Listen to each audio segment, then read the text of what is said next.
আসসালামু আলাইকুম ওয়া রাহমাতুল্লাহি ওয়া বারাকাতুহু। প্রিয় ভিউয়ার্স, আশা করি সবাই ভালো আছেন।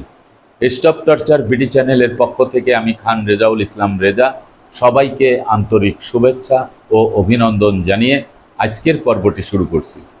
আজকের পর্বের যে ভিডিও, সে ভিডিওর মূল বিষয় হচ্ছে জমি দখলে রাখতে পারবেন, অর্থাৎ আপনি ভোগ দখলে থাকতে পারবেন কিন্তু জমির মালিকানা পাবেন না, জমির নামজারি করতে পারবেন না, এমনকি জমি হস্তান্তরও করতে পারবেন না।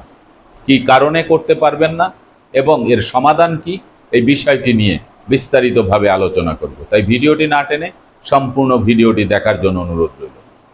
ভিডিওটি দেখার পরে যদি ভালো লাগে, মন চায়, তাহলে চ্যানেলটি সাবস্ক্রাইব করে পাশে থাকা বেল বাটনটি অন করে দিয়ে আমাদের সাথেই থাকুন। প্রিয় ভিউয়ার্স, আজকের এই ভিডিওর জন্য দেশে এবং প্রবাসে বসে যারা এই চ্যানেলের প্রতিটি ভিডিওতে দেখেন, তাদের মধ্য থেকে অজস্র পরিমাণ ভাই বন্ধুরা এই বিষয়টি জানতে চেয়েছেন যে তাদের জমি রেকর্ড খতিয়ান করাইতে পারতেছে না, নামজারি করাতে পারতেছে না, জমি হস্তান্তর করতে পারতেছে না। কি কারণে? এসিল্যান্ড অফিসে গেলে নামজারি কাগজপত্র নামঞ্জুর করে দিয়ে দিতেছে, কিন্তু তিনি প্রকৃত মালিক, তিনি সম্পত্তি ভোগ দখলে আছেন। হ্যাঁ বন্ধুরা, যে বিষয়টি নিয়ে আলোচনা করব সে বিষয়টি হচ্ছে ওয়ারিশ সম্পত্তি, উত্তরাধিকার সূত্রে পাওয়া সম্পত্তি। উত্তরাধিকার সূত্রে পাওয়া সম্পত্তি, যে মৃত ব্যক্তি তিনি সম্পত্তি রেখে গেছেন এবং তার ওয়ারিশদেরকে রেখে গেছেন, এবং তার যে সম্পত্তি রেখে গেছেন সেই সম্পত্তির সকল কাগজপত্র ঠিক আছে, ধারাবাহিকভাবে প্রত্যেকটি খতিয়ান ঠিক আছে। ক্রয় সূত্রে যদি জমির মালিকানা পেয়ে থাকেন সেই মৃত ব্যক্তি, তার সেই দলিল, বায়া দলিল সবকিছু ঠিক আছে। তার জীবদ্দশায় তিনি সব সময় প্রতি বছর সরকারের যে ভূমি উন্নয়ন কর, সে ভূমি উন্নয়ন করও তিনি দিয়ে গেছেন, এবং হালনাগাদ তার মৃত্যুর সময় যেই নামজারিটি করার কথা ছিল সেই নামজারিটিও কিন্তু করেছেন। কিন্তু তারপরেও তার মৃত্যুর পরে তার যে ওয়ারিশ, তারা সেই সম্পত্তির মালিক হবে না কেন? দেখুন, আমরা যখন মালিকানা পেয়ে থাকি তখন এই মালিকানাটা কিন্তু আমরা দুইটি সংশ্লিষ্ট বিভাগে লিপিবদ্ধ করা থাকে। একটি হচ্ছে সাব রেজিস্ট্রার অফিসের দলিল মূলে যারা মালিকানা পেয়ে থাকি, এই দলিলের বুনিয়াদে সাব রেজিস্ট্রার অফিসের যে বালাম বই, সেখানে এন্ট্রি করা থাকে যে আপনি একজন মালিক।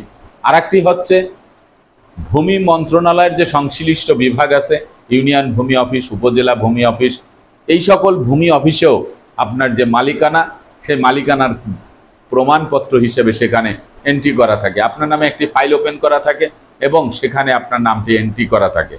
তো এই এন্ট্রি করার জন্য যে কাজগুলি করতে হয়, এখন আপনি যদি আপনার বাবার মৃত্যুর পরে, মায়ের মৃত্যুর পরে আপনি যে সম্পত্তির মালিকানা দাবি করতেছেন, সেই সম্পত্তির মালিকানার জায়গায় আপনার ভূমি অফিসে কোনো নাম নেই, সাব রেজিস্ট্রার অফিসেও কিন্তু কোনো নাম নেই, কারণ আপনি কিন্তু উত্তরাধিকার সূত্রে সম্পত্তি পেয়েছেন।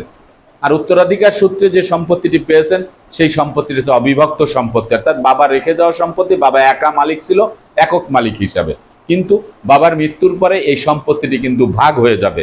যেই সকল ওয়ারিশদেরকে রেখে গেছে সেই সকল ওয়ারিশা ইঞ্চিতে ইঞ্চিতে তারা কিন্তু প্রতিটি দাগে দাগে তারা কিন্তু মালিকানা পাবে। এমন না যে একজনকে এক দাগে গিয়ে তিনি ভোগ দখল করবেন। এই জন্যই এই সম্পত্তিটা যত সময় পর্যন্ত আপোষ বন্টননামা দলিল না করা হবে, তত সময় পর্যন্ত কিন্তু আপনারা ভোগ দখলে থাকতে পারবেন, কিন্তু ব্যক্তি মালিকানা অর্জন করতে পারবেন না।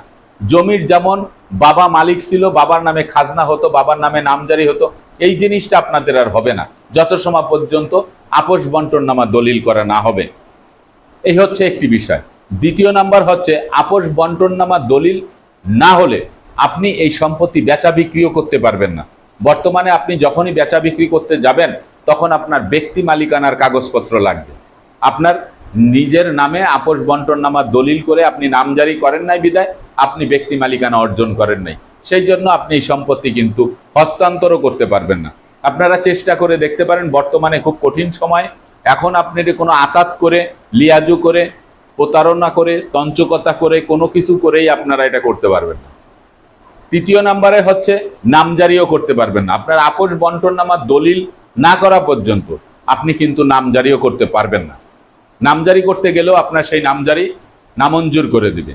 তাহলে এই যে আপনার তিনটি পয়েন্ট, যে আপনি একক মালিকানা অর্জন করতে পারতেছেন না, আপনি জমি হস্তান্তর করতে পারতেছেন না, আপনি নামজারিও করতে পারতেছেন না, তার কারণ হচ্ছে সম্পত্তিটি হচ্ছে অবিভক্ত সম্পত্তি, বাবা মা রেখে গেছেন সম্পত্তি। এই সম্পত্তির আপনি যেমন একজন মালিক হবেন, আপনার ভাইও সেরকম মালিক হবে, আপনার বোনরাও সেরকম ভাবে মালিক হবে। তাহলে এই আপোষ বন্টননামার দলিল যদি কেউ না করতে চায় তাহলে কি করতে হবে? আপনি এইভাবে, আপনি যদি সরাসরি কেউ যদি আপনার আপোষ বন্টননামার দলিল যদি কেউ করতে না চায়, তিনি মনে করেন যে আপোষ বন্টননামার দলিল করলে তিনি হয়তো খারাপ জায়গা পাবে, তিনি ভালো জায়গাটি দখল করে বসে আছেন, এরকম কারণেই কিন্তু অনেকে এই আপোষ বন্টননামা দলিল করতে চায় না। অনেকের ভাই ব্রাদার, ভাই বোন তারা কিন্তু প্রবাসে থাকে, তারা আসে 4 বছর 5 বছর পরে একবার আসে দেশে, দেশে এসে 2 মাসের ছুটিতে আসে, তখন বিভিন্ন ধরনের সমস্যা ক্রিয়েট করে তারপরে তাদের আপোষ বন্টননামা দলিল করা হয় না। এই যে বিষয়টি, এই বিষয়টির জন্য আপনাদের কিন্তু অবশ্যই আপোষ বন্টননামা দলিল যদি কেউ না করে তাহলে আপনার কিন্তু সরাসরি বিজ্ঞ আদালতের মাধ্যমে বাটোয়ারা মামলা দিয়ে আপনার সম্পত্তি বের করে আনতে হবে। আপনি একজন আইনজীবীর কাছে যখন যাবেন, আপনার এলাকার, আপনার যে জেলা, সেই জেলার যিনি জজ কোর্ট আছে, সেই জজ কোর্টে যিনি দেওয়ানি মামলা করে থাকেন, সেই দেওয়ানি আদালতে একজন অ্যাডভোকেটের শরণাপন্ন হয়ে আপনি আপনার বাবার রেখে যাওয়া সম্পত্তির যে কাগজপত্র আছে এবং একটি ওয়ারিশ ক্যাম্প সনদ নিয়ে আপনি যখন বাটোয়ারা মামলা দিবেন, বাটোয়ারা মামলার কাগজ 2-3 বছরের মধ্যেই কিন্তু এখন আপনি বাটোয়ারা মামলার পাওয়া যায়। বিশেষ করে এই আপোষ বন্টননামার যে বাটোয়ারা মামলা, এটা 3 বছরের মধ্যেই এটি কিন্তু রায় পাওয়া যায়। তো এইটা করার পরে যখন জাজমেন্ট চলে আসবে তখন আপনি নিজে নামজারি করে আপনি কিন্তু একক মালিক অর্জন করলেন। এখানে একটু সমস্যা আছে, সেই সমস্যাটি হচ্ছে আপনি কিন্তু সম্পত্তি দাগে দাগে পাবেন। প্রত্যেকটি দাগে যতটুক করে সম্পত্তি পাওয়ার কথা অতটুক করে সম্পত্তিই কিন্তু হিস্সা মোতাবেক আপনার ভাগ করে তারপরে অ্যাডভোকেট সাহেব কিন্তু সেটি সাবমিট করবেন এবং বিজ্ঞ আদালতে যখন জাজমেন্ট যাবে আপনার সেই দাগে দাগে আপনার সম্পত্তি আপনাকে দিয়ে দিবে। তারপরে আপনি সেই জাজমেন্ট মোতাবেক আপনি নামজারি করে একক মালিকানা অর্জন করে আপনি তারপরে সেই সম্পত্তি বেচা বিক্রি হস্তান্তর যা খুশি তাই করতে পারবেন, এখানে কেউ বাধা দিতে আসবে না। আর যদি আপনি আপোষ বন্টননামা দলিলটি করে নেন তাহলে ভাই বোনেরা একত্রে বসে তারপরে সবার মতামতের ভিত্তিতে যখন আপনি দাগে দাগে না নিয়ে আপনি যদি এক দাগে একটি সম্পত্তি নেন, যেমন 5টি দাগে 10% জায়গা রেখে গেছে বাবা, এখন আপনি যদি এক দাগে 1% জমি পান, এই 1% জমি দিয়ে আপনি কি করবেন? কিন্তু ভাই বোনেরা এক জায়গায় মিলে বসে যদি আপোষ বন্টননামা করেন তাহলে আপনি কিন্তু সেই 2% বা 3% জমি পাবেন, সেটা এক দাগে যদি আপনি নেন তাহলে সেখানে আপনি বসবাস করতে পারবেন। এই জন্য আপোষ বন্টননামার দলিল সবচেয়ে প্রয়োজন। এই আপোষ বন্টননামার দলিলটি যদি আপনারা না করেন তাহলে ব্যক্তি মালিকানা অর্জন করা আদৌ সম্ভব না, একমাত্র আদালতে মকদ্দমা করে তারপরে আসতে হবে। আদালতে মকদ্দমা করে তারপরে ব্যক্তি মালিকানা অর্জন করে তারপরে আপনি নামজারি করতে পারবেন। নতুবা এখন বর্তমান সময়ে কাউকেই কিন্তু নামজারি দিচ্ছে না, সরাসরি নামঞ্জুর। কারণ আপনার সম্পত্তি অবিভক্ত, কোথা থেকে আপনার নামজারি দেবে? আপনাকে আগে ক্লিয়ার হয়ে আসতে হবে। হয় আপোষ বন্টননামার দলিলের মাধ্যমে আপনার সম্পত্তি ভাগ করে সেই দলিলের কপি সাবমিট করতে হবে, অথবা আপনার বিজ্ঞ আদালতে মকদ্দমা দিয়ে সেই মকদ্দমার জাজমেন্ট নিয়ে তারপরে আপনার নামজারি করে নিতে হবে। যে সকল ভাই বন্ধুরা প্রশ্ন করেছিলেন, আশা করি আপনারা এই বিষয়টা বুঝতে পেরেছেন।